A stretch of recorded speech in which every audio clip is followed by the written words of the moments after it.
to the Pro Football Weekly Television Podcast, the Week 6 edition. Thrilled that you are with us as always. I'm joined by Wayne Larrivee and Hub Arkush, and we are going to jump right in, give you some Week 5 takeaways, and start breaking down the slate. We'll also revisit the 40th anniversary 1985 Chicago Bears, and on the way out, hopefully get you some winning bets. So stick with us, and thanks for being with us. Hey, Wayne, how you doing? What jumped out to you here Week 5 in the NFL season? The plethora of flags that continues to shroud these games. I mean, one flag after another, it seems like, on every play. And, we talk about this. It's September football, but we're in October now. So enough for the September football. I'd love to see the officials bury a couple of flags. And I like to see these teams play a little bit better as we move forward. Guys, I agree with Wayne completely. I've seen calls that are changing games that I don't understand either why they were made or why they weren't made, and I'm not saying that the officiating is getting that much worse, but I think it's been a rough first 5 weeks for the officials in general, not all of them, obviously, but a lot of them. And then the other thing, guys, that we talked about a little bit before we came on the air that really is kind of making me crazy. I don't remember. I've been doing this 45 years. I don't remember getting to week 6 and knowing so little about so many teams. There's nobody undefeated left anymore. The Jaguars are 4-1. I look at some of these teams. How are the 49ers? We're going to talk about them in a minute. But with their injury list, how can they be 4-1? And then you look the other way. What's with the Kansas City Chiefs? It just a lot of this just doesn't make sense to me yet. And I just think it's taking a lot longer this season for all these teams to get into who they really are than they have so far. You're absolutely right, Hub. Usually it's over the course of 4 weeks in September that we figure out who these teams are. And then we realize how many teams have been irrevocably changed by injuries. And there's been some of that, some big players out, some of them for the rest of the season. But I can't agree with you more. I mean, I don't get it. We know less today, it seems like, about these teams than we knew opening day. And, we didn't know much then. Yeah, no doubt. It's been an interesting start, to be sure. I'm going in a slightly different direction. I couldn't agree more with both of you guys. It seems like the roughing the passer penalties across the league in particular have become almost impossible to officiate. And some of these clubs, there have been some surprises. Hub, you may have mentioned the 2 Coach of the Year frontrunners in Kyle Shanahan's 49ers and in Liam Cohn's Jaguars right now. But obviously a long way to go. I am going to go with the giant-slaying sophomore quarterbacks, though. While Caleb Williams rested, you had Jaden Daniels coming back from the knee injury and looking pretty darn good in taking down the Chargers. You had Drake May, of course, in the rowdiest environment of his young career, engineers his first game-winning drive, stands toe-to-toe with Josh Allen. Just amazing stuff. I can't help but think that the Buffalo Bills are not too happy. Drake May is going to be in that division for a long time. Remember when Tom Brady was there, it wasn't until I think his last season in Foxborough when Josh Allen started to have his come up. But there weren't a lot of great quarterbacks across the AFC East. It looks like Josh Allen is going to have a pretty darn good quarterback rivalry already, and I know it's early. And then Bo Nix, obviously, another big-time game for the Broncos and Bo Nix and taking down the Philadelphia Eagles. So we know it takes a long time to evaluate these quarterbacks. I don't want to make any grand proclamations, but looking pretty darn good pretty early for that 2024 quarterback class. So guys, we're going to jump right into it. It is an interesting looking week 6 slate. I highlighted 4 games here. Continuing the conversation with the Jacksonville Jaguars, they're hosting the Seattle Seahawks coming off a pretty tough loss. I'm guessing it's going to go down as one of the more entertaining games of the football season, that Seattle-Tampa Bay game last week, Wayne. But how do you see these 2 teams rallying? Seattle, again, coming up short, and then Jacksonville, just that huge emotional win in primetime over the Chiefs. Yeah, top 10 scoring offenses. This is going to come down to, can Sam Darnold take care of the football? This is a must. The Jaguars lead the NFL in takeaways, and they lead it by 4 over the second-place team. So this is a key area now. Sam Darnold and company traveling across the country, going into Jacksonville to take on this team. And, the Seahawks have averaged 29.2 points per game. Their defense, Hub, hasn't been nearly as good as I thought it would be, at least not so far.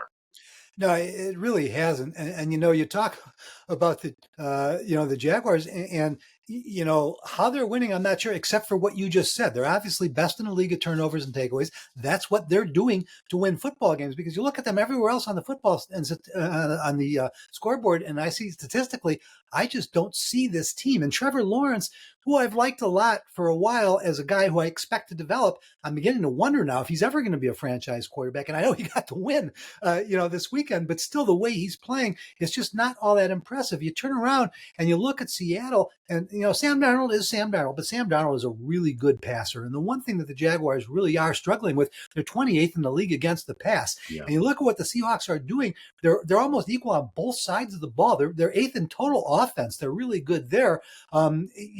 And on defense, they're 3rd versus the run. They're 7th versus the pass. They're playing really good football. I just think that at this point, the Seahawks are a better known team, and that's why I trust them more in this one. I'm not, say anything against Jacksonville. They're 4-1, 4-1 and 4-1, but I still haven't been able to figure out quite how they're doing it, other than, as Wayne said, with the turnovers. Yeah, and Devin Lloyd leading the charge there. Another interception Monday night. Remember, they did that without Trevon Walker, too, their former, number 2 overall pick, I guess it was. No, I think he went 1st overall, actually. Was injured last week, so we'll see if he can get back for this big game. But that should be an exciting one for sure. Guys, we'll move it along. Another game that we have highlighted here is the 49ers and the Tampa Bay Buccaneers. Hub, I just mentioned the Bucs won again by the skin of their teeth. They now have 3 really impressive road wins. Baker Mayfield looks, if not like the leading MVP candidate, he is certainly right in the discussion. And then the 49ers, I mentioned what Kyle Shanahan's doing. We've talked plenty about the injuries on here. How do you assess this one? Well, Arthur, you just said it. I'm not sure if Kyle Shanahan isn't already the coach of the year, because I look at this injury list and it's just unbelievable. Without Brock Purdy, without Ricky Pearsall, and the whole wide receiver crew, really, without Joey Bosa and Christian McCaffrey, well, he's one of the leading receivers in the league right now. He's just not running the ball as well. And I think that's because their running game is so banged up. And yet somehow they keep winning. It just doesn't, I can't really figure it out. They are still 5th in the league in offense, and they are 1st in passing, even without their quarterback for the last few weeks. And so that's how they're getting it done. But the Bucs are doing the same thing. Baker Mayfield, you look at the Bucs statistically, you're not going to be really impressed on either side of the football, except for with what Mayfield is doing with that passing game, that they're very good at. They are, top half of the league on both sides of the ball statistically. But when I look for the playmakers and the stars and the guys who can be the difference in football games, I see them on the Niners, and they're all on the injury list. I don't really see them on the Tampa Bay Buccaneers, except for the way that Baker Mayfield is playing. Baker, 10 touchdown passes to 1 interception, the best ratio in the NFL. Listen to this for San Francisco's defense. They've allowed 8 touchdown passes, no interceptions so far. That may be where this game turns. Injuries, you got to check on Brock Purdy. Will he be back for San Francisco? Their quarterback and wide receiver Mike Evans in Tampa Bay. But these teams, Hub, win close games. The Buccaneers have won all 4 of their games by 3 points or less, and the 49ers have won all 4 of their games by 5 points or less. And if I could just add one more thing, guys, and they do them all at the end of the game. So this is likely to be a really good game. I don't know who's going to win it, but I really want to watch it. Yeah, excited for this one for sure. We'll continue to keep tabs on the injuries on both sides. As we taped here on Wednesday, it looked like the 49ers' top 2 receivers still sitting out practice, and Pearsall and Jennings. They're forced to rely on guys like Hub mentioned, Christian McCaffrey, but also Jake Tongas, like their 3rd string tight end, who just keeps making plays for them.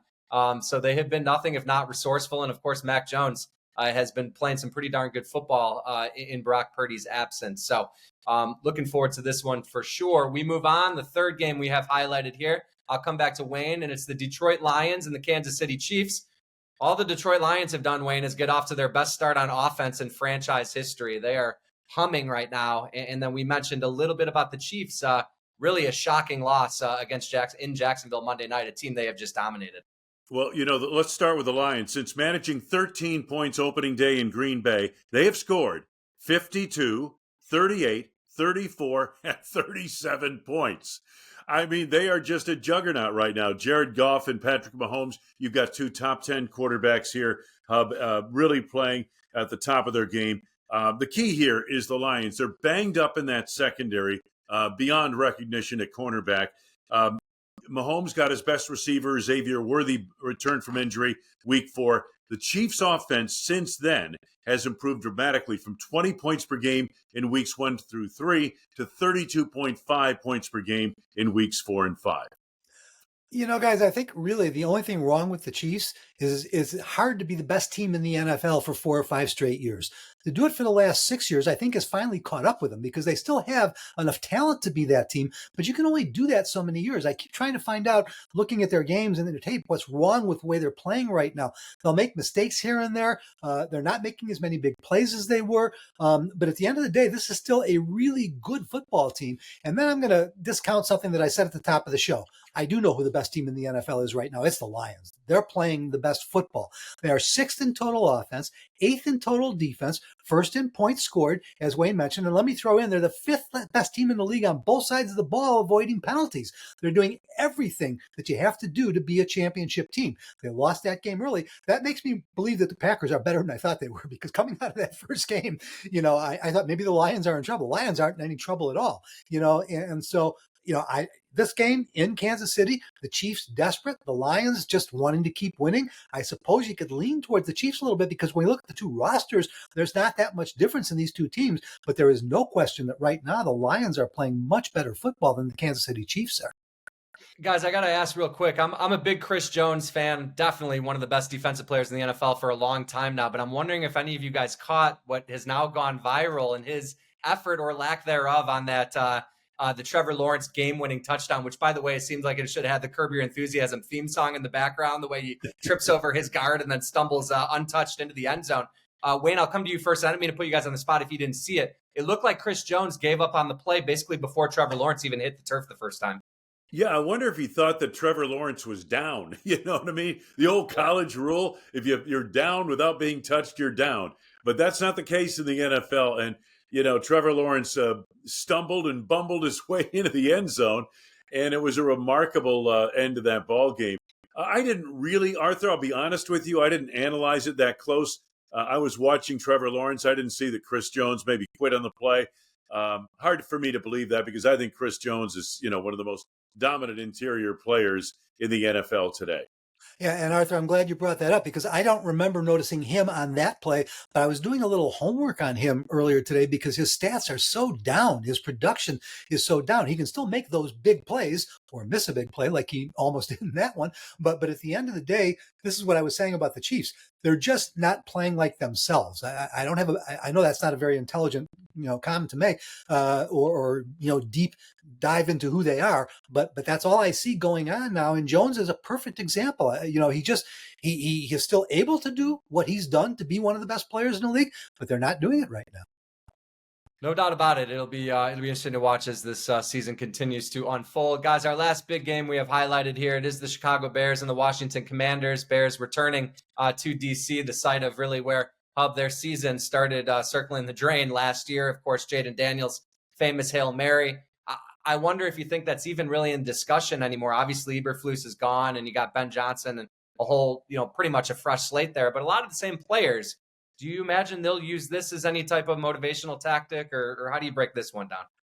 Well, Arthur, as you know, I'm still in Chicago, and I can assure you the Bears have been looking forward to this game. Not Ben Johnson necessarily, not all the roster changes they made during the offseason, but about 65, 70% of that roster is still there and still haven't recovered from it. You look at the cornerback, and that kid is having his best season yet. The last couple of weeks, he's been outstanding, and yet it was the play he didn't make in that game that was the difference. And I think a lot of this roster is right now recognizing this is a chance to not only continue to go in the right direction after knowing to start, but to get even for that game. So it very much is a big deal for them. Then I look at the Commanders, and they're a perfect example. It's one of those teams I can't figure out how good they are. I mean, they're a playoff team, they're a playoff winning team, and they look reasonably beatable. You look at them statistically, and they're not particularly impressive. They're really good on pass defense, but other than that, their defense is, I think, 24th in the league. And you look at the way the Bears are playing right now, the offense statistically is terrible. Statistically, they're the 30th worst offense in the league. And yet the way that offense has played and the way that Caleb Williams has been playing the last couple of weeks, they look to be going up, not down. And this is an interesting one, though, because they're on the road with what I think is two really evenly balanced or equal teams. The Commander's more accomplished right now, but I'm not sure which one comes out on top on this one. Yeah, Hub, I think the big problem for Chicago is the run defense. They've struggled to stop the run this year. Washington runs the football very well. Jaden Daniels himself is a big reason for that. But this is such a neat matchup because you have Caleb Williams and Jaden Daniels. They were the top 2 picks in the 2024 draft. And, if I had to make that pick again, I would have taken Daniels over Caleb Williams based on what I've seen of the 2 quarterbacks so far in these first season and 5 games into the second season. He's just so much. I think he has a better grasp of what the passing game downfield than Caleb does right now. I'm not saying he's more talented than Caleb Williams, but he brings that element of escapability and running ability to the game. But he's still, to me, he looks like he knows what he's doing in the passing game as well. So this is going to be an interesting matchup. The 2 quarterbacks very close, and these are 2 teams who could be factors in the future in the NFC. And let me just throw it in here, guys, really quickly, relative to something that Wayne said earlier about, Drake May, or maybe it was Arthur who said it. But the bottom line is what's happening right now. Caleb Williams and Ben Johnson improved so much each week in the last 3 weeks that I'm still not sure whether Caleb Williams or Jaden Daniels should be the choice. But a bigger question, are all 6 of those quarterbacks from last year going to be great quarterbacks? Because they all seem to be arriving right now. I'm not sure how I would rate them today after 5 games or not a season and 5 games into the NFL. But I am beginning to think that it may be that all 6 of those guys could be talked about as franchise guys 2-3 years from now. Hub mentioned Tyreek Stevenson, the Bears cornerback, really playing well, has turned over a new leaf after the boneheaded play that led to that. The Hail Mary in that game. And then Wayne mentioned the run game in Washington. Ja'Cory Krosky-Merritt, he broke out in a big way last week, so the Bears will have their hands full with him, to be sure. All right, guys, as we do each week, we are going to push pause on our look ahead so we can look back to the 1985 Chicago Bears on their 40th anniversary. And I'd have to say one of the more memorable games of that 85 season. The Bears go back into San Francisco to try and get vengeance on the way the NFC title game had ended the season before. Enjoy this footage. Welcome back, everybody, and right now we're going to talk about one of the bigger wins in Chicago Bear history. When the 49ers pounded Chicago 23-0 in the NFC Championship game in 1984, it was a defeat that really did fuel the Bears' desire to become champions. They took a huge step in that direction in the 6th week of the Super Bowl season, and unlike the year before, this time the Bears remembered to bring their offense along.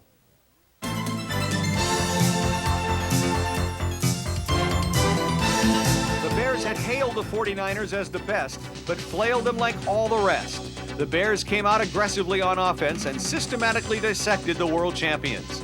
Mounting scoring drives in their first 4 possessions, Chicago raced to a 16-0 lead, then pounced on every mistake made by the San Francisco offense.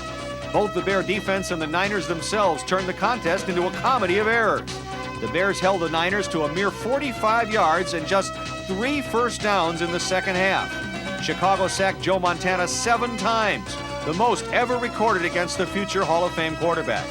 Then, in the final moments, Coach Mike Ditka paid 49er coach Bill Walsh back with interest for installing offensive lineman Guy McIntyre in the offensive backfield back in the championship game of 1984. Ditka put in 315-pound William Perry as a ball carrier. It was mostly, straight ahead running, straight ahead dive. Just get what I can. Did you work on that in Lake Forest this week at all? Yes, we worked on about 30 or 40 seconds. 30 or 40 seconds? Yeah. The refrigerator would have ample opportunity to hone his rushing skills later in the season. But for the moment, the finest ball carrier in the business, Walter Payton, was the best man for the job. Sweetness scored twice and ran for 132 yards as the Bears exacted a harsh measure of revenge against San Francisco with a 26-10 victory. Last time we played here, 49ers, they went on to win the Super Bowl, but in that loss, after the game was over, they said some things and they made some remarks that really hurt us as a football team. It really hurted our pride.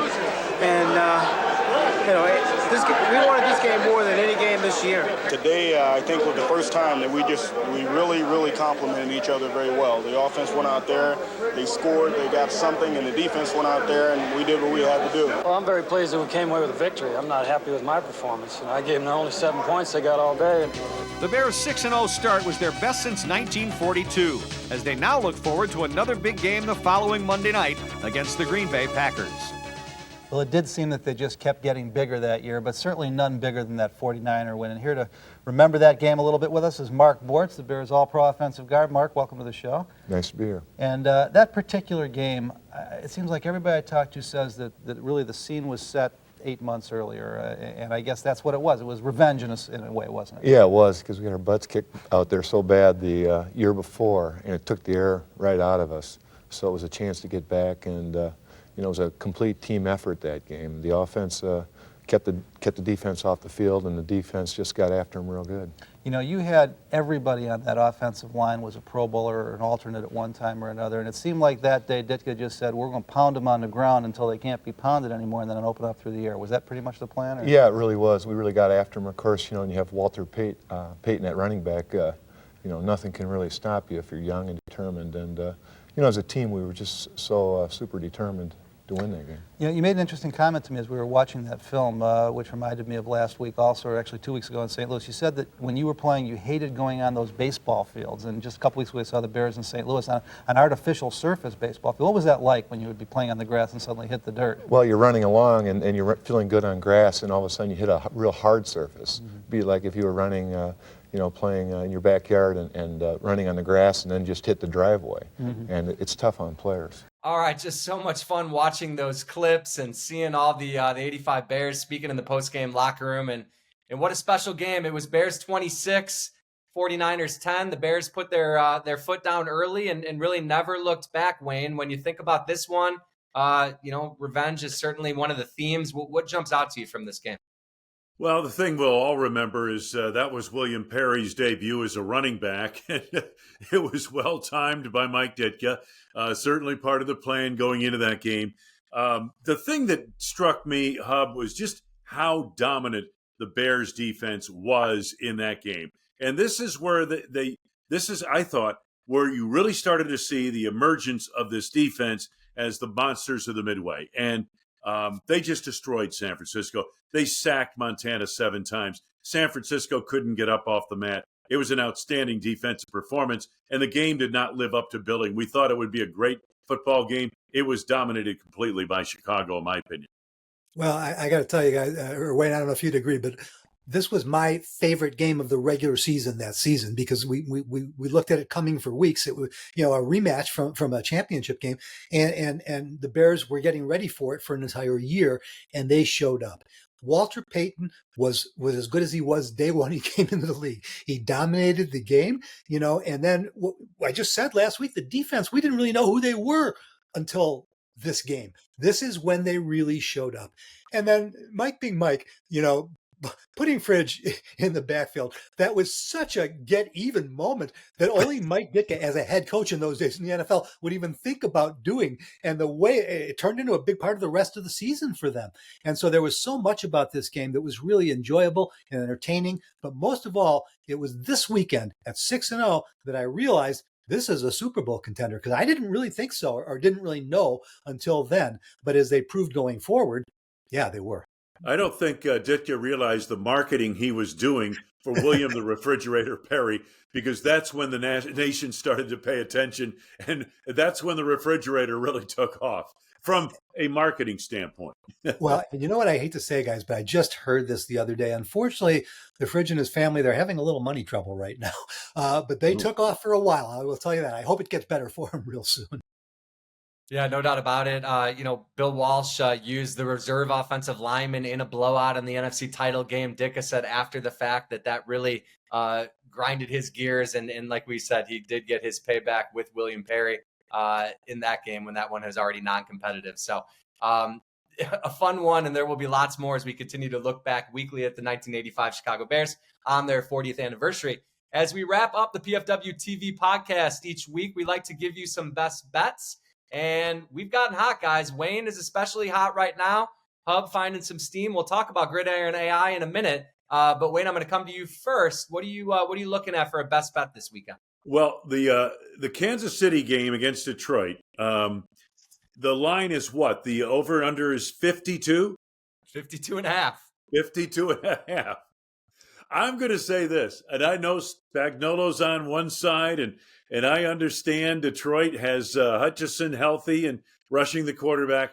I think these two offenses take over. I think it's going to be a shootout. Take the over in this game. And I know I'm out on a limb, but I've got some backbone here to try to make some money. That would be a big money maker if it happens. Well, guys, there's a game that kind of jumps out to me this week, and I'm surprised by myself because I'm taking the Eagles -7 over the Giants. I normally don't take 7-point favorites, but I did not see that game coming for them or the Bills last week. I think they are probably still the two of the best teams along with the Lions, and I think they both bounce back in a really big way this week. I don't think the Eagles are going to go to New York, and I don't think Saquon Barkley is going to go to New York and not be ready for this one. So I expect the Eagles to kind of kick their butts a little bit. Hub, do you think the Eagles are ready to feed Saquon Barkley like we've grown accustomed to and just haven't seen yet this season? Well, I think the combination of the fact that they didn't run the ball enough last week, and that's why they lost, and the fact that Saquon is now going back, not home, but to his original NFL home. Yeah, I expect Saquon Barkley to be the major factor in this football game. He had a pretty special return last year. We'll see if he can back that up with an impressive encore. All right, I like it a lot. Guys, I'm staying with the player props. I know I've been cold. Please stick with me or don't, but we're going to be making some money here sooner than later. Hopefully as soon as Thursday night. I'm going with Giants rookie running back Cam Skattebo to get 4 catches. I know Tyrone Tracy is returning. I know he's going to be on the field as well, but you get almost 3-1 plus 292 for Skattebo to get 4 catches. He had 6 2 games ago. Jackson Dart looking his way often, and as Hub kind of just alluded to, I think the Eagles offense is going to score some points, so the Giants are going to have to throw. I like the look of that one. I really like the odds on it. We'll see if I can get hot in the player prop department. And Jim Kizios, PFW TV president, has as he seems to each week, has a spicy parlay for us. This time it is a 6-team money line parlay that pays almost 4-1, plus 378 if the Broncos, the Colts, the Steelers, the Rams, the Patriots, and the Packers can all do what they're supposed to do. It's kind of a chalky money line parlay with some nice odds. So we'll see if that one can get home for us, make you guys some money. And then there's really no doubt that Gridiron AI, guys, has been making you some money. They're a perfect 5-0 on best bets thus far on the Pro Football Weekly television podcast. They use cutting-edge artificial intelligence to beat the odds. They have 3 top 5 finishes in the NFL Pick Watch contest the past 5 seasons. They've consistently beaten the odds and made all of us money. This week's picks from Gridiron AI are the Broncos -7 at the Jets. They have the 49ers giving 3 at the Buccaneers. And their best bet this week is Dallas -3 at the Carolina Panthers. For all of Gridiron AI's picks this week, go to www.dubclub.com/Gridiron AI or simply scan the QR code you're looking at. Use the promo code PFW for 50% off this week. It is the winning move, and hopefully they'll stay hot and the rest of us can continue doing well. In addition to them, it's been a pleasure, as always, friends, on the Pro Football Weekly television podcast. We are so appreciative you continue to come back and watch each week. We hope you like what you are seeing, and we'll be back next week for Wayne Larrivee and Hub Arkush. I am Arthur Arkush, and it's been a lot of fun. So happy week 6, and we will talk to you soon.